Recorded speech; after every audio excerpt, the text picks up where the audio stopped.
The classic Brands Hatch circuit has been added to Forza Motorsport as part of the April update, so let's see how it looks in a side-by-side comparison with the same track in Gran Turismo 7. Heading to the start line, we have Forza on the left and GT7 on the right. All the audio is from the Forza gameplay.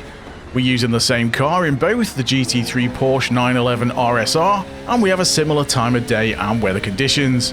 In order to try and keep the gameplay in sync, I've had to slow down the GT7 lap by a couple of percent. The first obvious difference is the graphical style between the two games.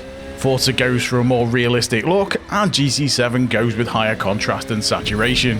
Forza also packs in a lot more trackside details, making the circuit seem much more alive than in GT7, which can seem a bit barren in comparison.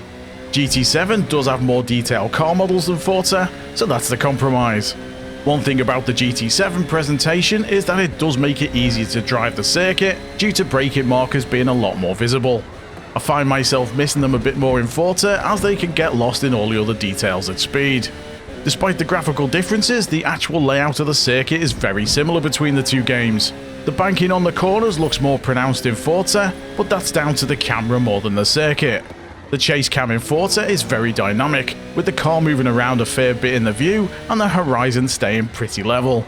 GT7's chase cam is the opposite and locks the horizontal position of the car, moving the track around it.